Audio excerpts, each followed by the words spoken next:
ഇന്ന് ഞാൻ ഉണ്ടാക്കാൻ പോകുന്നത് ഇൻഡോ-ചൈനീസ് ഫ്യൂഷൻ ആയിട്ടുള്ള ചില്ലി സോയ ചങ്ക്സ് ആണ്.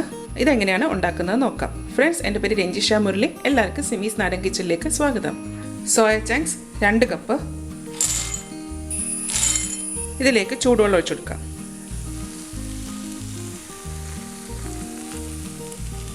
ഇനി ഇത് കുതിരാൻ വേണ്ടിയിട്ട് ഒരു 15 മിനിറ്റ് നേരത്തേക്ക് മാറ്റി വെക്കാം. 3 മീഡിയം വലുപ്പത്തിലുള്ള തക്കാളി, അതിൻ്റെ പുറം ചെറുതായിട്ടൊന്ന് വരഞ്ഞു കൊടുക്കുക. സ്കിൻ മാത്രം പൊട്ടാൻ പാടുള്ളൂ കേട്ടോ. അതിനുശേഷം ഒരു പാത്രത്തിലേക്ക് മാറ്റാം. ഇതിലേക്ക് ചൂടുവെള്ളം ഒഴിച്ചു കൊടുക്കാം. തക്കാളി വെള്ളത്തിൽ മുങ്ങിക്കിടക്കണം കേട്ടോ. ടൊമാറ്റോ പ്യൂറി ഉണ്ടാക്കാൻ വേണ്ടിയിട്ടാണ് ഇങ്ങനെ ചെയ്യുന്നത്. ഇത് ഒരു 15 മിനിറ്റ് നേരത്തേക്ക് മാറ്റി വെക്കാം. 15 മിനിറ്റ് കഴിഞ്ഞിട്ടുണ്ട്.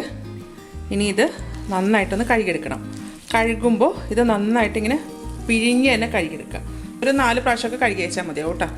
തണുത്ത വെള്ളത്തിലാണ് കഴുകിയെടുക്കേണ്ടത്. ഇത് നന്നായിട്ട് കഴുകി എടുത്തിട്ടുണ്ട്. അപ്പോൾ കഴുകുമ്പോൾ നന്നായിട്ട് പിഴിയണം കേട്ടോ. അതല്ലാന്നുണ്ടെങ്കിൽ അതിനൊരു കട്ടുണ്ടാവും. ഇനി ഇതിലേക്ക് ചേർക്കേണ്ടത് 1 ടേബിൾ സ്പൂൺ ഇഞ്ചി ചതച്ചത്, 1 ടേബിൾ സ്പൂൺ വെളുത്തുള്ളി ചതച്ചത്, ഉപ്പ് ആവശ്യത്തിന്, 1/2 ടീസ്പൂൺ കുരുമുളക് പൊടി, 1/2 ടേബിൾ സ്പൂൺ മുളക് പൊടി, കോൺഫ്ലോർ 2 ടേബിൾ സ്പൂൺ, മൈദ 2 ടേബിൾ സ്പൂൺ. ഇതിലേക്ക് ഞാൻ കുറച്ച് ഫുഡ് കളറും കൂടി ചേർക്കുന്നുണ്ട്, ഓപ്ഷനിലാണ്. ഇനി ഇതെല്ലാം കൂടെ നന്നായിട്ട് ഇതിലേക്കൊന്ന് മിക്സ് ചെയ്യാം. ഈ സോയ ചങ്ക്സിൻ്റെ അകത്ത് വെള്ളം ഉള്ളതുകൊണ്ട് വെള്ളം ചേർക്കേണ്ട ആവശ്യം വരുന്നില്ല കേട്ടോ. ഇതുപോലെ നന്നായിട്ട് മാരിനേറ്റ് ചെയ്ത് വെച്ചിട്ടുണ്ട്. ഇനി ഇതൊരു അരമണിക്കൂർ നേരത്തേക്ക് ഒന്ന് മാറ്റി വെക്കാം. തക്കാളിയും ഇതുപോലെ ചൂടുവെള്ളത്തിൽ ഇട്ട് വെച്ചിട്ടുണ്ടായിരുന്നു, അതും എടുക്കാം. അതിൻ്റെ തൊലി ഇങ്ങനെ പൊളിച്ചളയാം. നമ്മൾ വെള്ളത്തിട്ട് വെച്ചിരുന്നതുകൊണ്ട്, ചൂടുവെള്ളത്തിട്ട് വെച്ചിരുന്നതുകൊണ്ട് തൊലി ഇങ്ങനെ പെട്ടെന്ന് തന്നെ പൊളിഞ്ഞു വരും കേട്ടോ.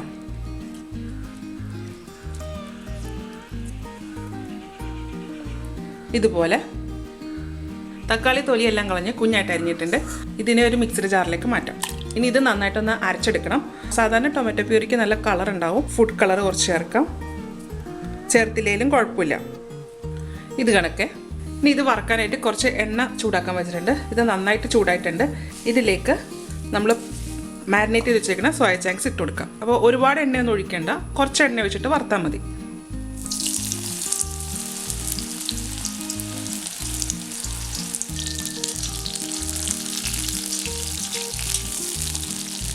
എണ്ണയിലിട്ടതിന് ശേഷം ഇതൊന്നും ഇങ്ങനെ ഇളക്കി കൊടുക്കാം. എന്നിട്ട് ഇത് മൊരിഞ്ഞ് വരുന്നവരെ ഒന്ന് വറുത്തെടുക്കാം. അപ്പോൾ ഈ സോയ ചങ്ക്സ് ഒന്ന് മൂത്തിട്ടുണ്ട്. ഇനി കോരിയെടുക്കാം. ഇതുപോലെയാണ്.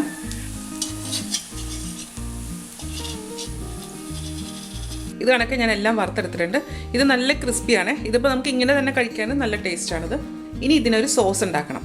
ഒരു പാത്രത്തിലേക്ക് 1.5 ടേബിൾ സ്പൂൺ കോൺഫ്ലോർ ഇടാം. ഇതിലേക്ക് 1/2 കപ്പ് വെള്ളം ഒഴിച്ചു കൊടുക്കാം. ഒരു 1/4 കപ്പും കൂടെ ഒഴിക്കുന്നുണ്ട്. ഇനി കോൺഫ്ലോർ ഒന്ന് അലിയിച്ചെടുക്കണം. ഇനി ഇത് മാറ്റി വെക്കാം. സോസ് ഉണ്ടാക്കാൻ വേണ്ടിയിട്ട് സോയ ചങ്ക്സ് വറുത്ത സെയിം എണ്ണ തന്നെ എടുക്കുക കേട്ടോ. അപ്പോൾ ഞാൻ ആ സെയിം പാത്രം തന്നെയാണ്. അതിൽ ഏകദേശം ഒരു 2 ടേബിൾ സ്പൂണോളം എണ്ണ ഉണ്ടാവും. എണ്ണ ചൂടായിട്ടുണ്ട്. ഇതിലേക്ക് 1 ടേബിൾ സ്പൂൺ ഇഞ്ചി കുഞ്ഞായിട്ട് അരിഞ്ഞത് ഇട്ട് കൊടുക്കാം. 12 വെളുത്തുള്ളി കുഞ്ഞായിട്ട് അരിഞ്ഞത്,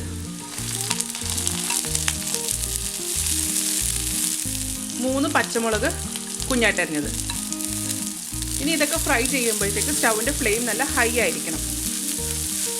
ചെറിയ സവാള വലുതായിട്ട് അരിഞ്ഞത്,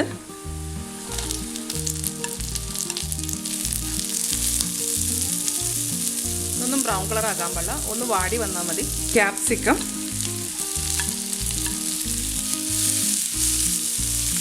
ഇതിലേക്ക് നമുക്ക് സോസുകൾ ചേർക്കാം. 1 table spoon soya sauce, 1 table spoon green chilli sauce, 2 table spoon tomato ketchup,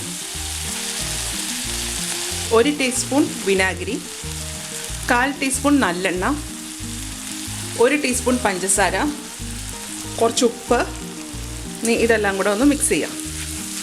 നമ്മൾ നേരത്തെ അരച്ച് വെച്ചിരിക്കുന്ന തക്കാളി അല്ലെങ്കിൽ ടൊമാറ്റോ പ്യൂറി.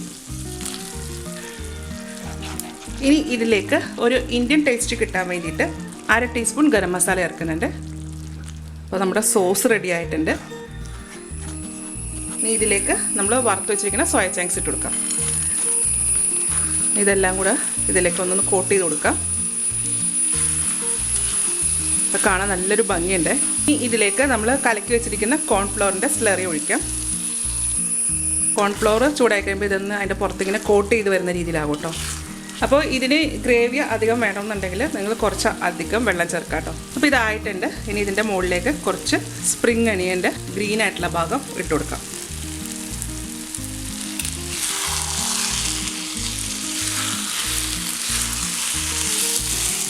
സ്റ്റവ് ഓഫ് ചെയ്യാം. ഞാനിതിലേക്ക് കുറച്ച് മല്ലിയില കൂടെ കട്ട് ചെയ്തിരുന്നുണ്ട് കേട്ടോ. അപ്പോൾ ഇത് ഇട്ടില്ലേലും കുഴപ്പമൊന്നുമില്ല. അപ്പോൾ നമ്മൾ ഒരു ഇന്ത്യൻ ടച്ച് കൊടുക്കുന്നതുകൊണ്ടാണ്. അപ്പോൾ ആ മല്ലിയിലയും ഗരം മസാലയൊക്കെ കൂടെ കിടക്കുമ്പോഴാണ് എനിക്ക് ഇതിൻ്റെ ടേസ്റ്റ് കൂടുതലായിട്ട് ഇഷ്ടപ്പെട്ടേക്കുന്നത് കേട്ടോ. ഇനി ഇതൊരു സെർവിങ് പ്ലേറ്റിലേക്ക് മാറ്റാം. ഇനി ഇത് ഗാർണിഷ് ചെയ്യാൻ വേണ്ടിയിട്ട് കുറച്ച് പച്ചമുളക് കട്ട് ചെയ്തിട്ടിടാം. അതുപോലെ കുറച്ച് സ്പ്രിംഗ് അണിയൻ. ഇത് ചപ്പാത്തി, പൊറോട്ട, ഫ്രൈഡ് റൈസ് അതിൻ്റെയൊക്കെ കൂടെ കഴിക്കാൻ നല്ലതാട്ടോ. അപ്പോൾ ഇതെല്ലാവരും ഒന്ന് ഉണ്ടാക്കി നോക്കുക. ഉണ്ടാക്കി നോക്കിയിട്ട് ഇതിൻ്റെ അഭിപ്രായം എൻ്റെ കമൻറ്റ് ബോക്സിലിടുക. എൻ്റെ ചാനൽ ആദ്യമായിട്ടാണ് കാണുന്നതെങ്കിൽ സബ്സ്ക്രൈബ് ചെയ്യുക. സബ്സ്ക്രൈബ് ചെയ്ത് കഴിയുമ്പോഴത്തേക്ക് ഓൾ എന്നുള്ള ബെല്ലൈക്കണിൽ ക്ലിക്ക് ചെയ്യുക. എൻ്റെ വീഡിയോ ഇഷ്ടമായെന്നുണ്ടെങ്കിൽ ലൈക്ക് ചെയ്യുക, ഷെയർ ചെയ്യുക. അപ്പോൾ ഇനി അടുത്ത ദിവസം അടുത്ത റെസിപ്പി ആയിട്ട് കാണാം. താങ്ക്